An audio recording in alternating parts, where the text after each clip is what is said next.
السلام عليكم. اليوم راح اسوي كب كيك بالكيكة الجاهزة. هنا أنا عندي هاي الكيكة الجاهزة 3 بيض، ضفت وياها ملعقة كبيرة فانيلا سائل، عصرة ليمون اذا ما يعجبكم ريحة البيض تقدرون تضيفون ليمون او برش الليمون. هنا أنا عندي نص كوب زيت، كوب حليب او كوب مي، درجة حرارة الغرفة. هسه هنا أنا بالبداية اضيف المواد كلها سوا واخلطها بالخلاط.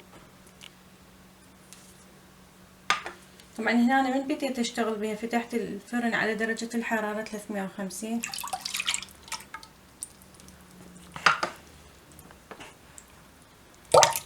هاي 3 بيض وملعقة كبيرة فانيلا ضفت سائل او بودر.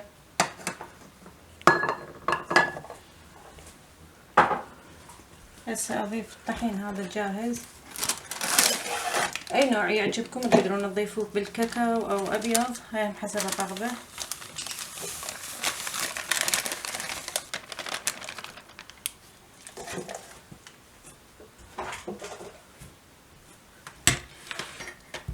هسه الخليط صار جاهز عندي، هذا شكله مثل ما تشوفون بعد ما خلطته.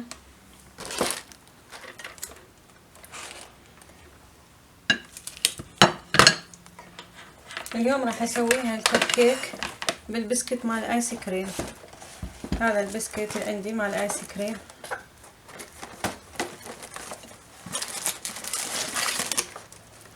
وهنا قوالب الكب كيك اي نوع عندكم موجود تقدرون تخلونها. هاي البسكت شوفوا ويصير هاي على هذا الشكل على مود تقعد عندكم بالقالب. شوفوا هاي مكسورة.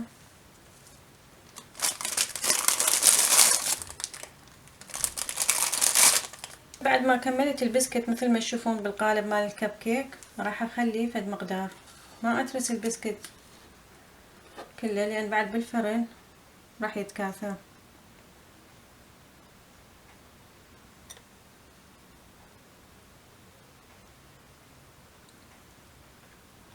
هذا الحجم ضفته.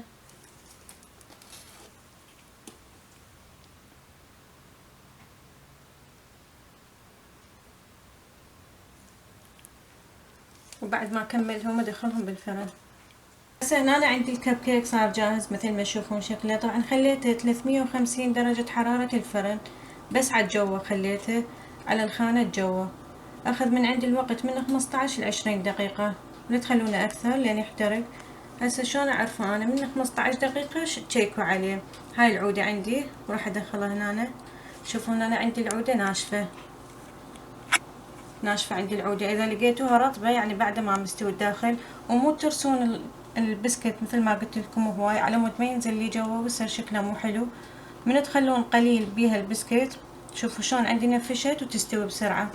وهاي هسه هنا أنا هم حتى تتأكدون من عندها. شوفوا كلهم نفس المستوى استوى عندي. وهسه راح اخليه يبرد تماما وبعدين ازينه بالكريمة هاي الخفق او كريمة الشانتيل عندكم او اي كريمة عندكم تقول تصير لحد ما يبرد تماما على مود الكريمة ما تسيح بيه. هذا شكله كيك صار جاهز عندي بارد لحد ما تأكدت برد. وعندي هنا الكريمة خفقتها وخليت وياها شكر بودر، يعني تقريبا ملعقتين شكر بودر. وذوقوا الحلا مالت هذا يعجبكم اكثر. وراح ازينها هسه هنا. شوفوا هنا عندي هذا البسكت ما محترق ولا متغير لونه، هذا شكله. شوفوا صراحة ازينها.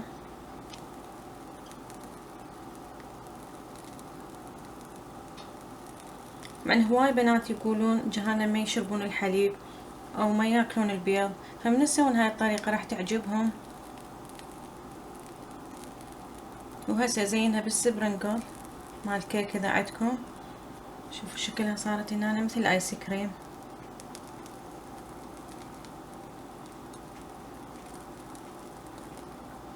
كم وحدة سويت. وراح اخلي هذا السبرنكل مال الكيك اذا عندكم اي نوع موجود فتقدرون تزينونها بيه هم يصير شكلها حلو.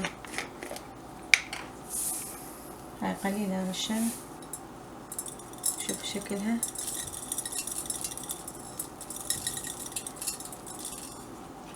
هذا شكل.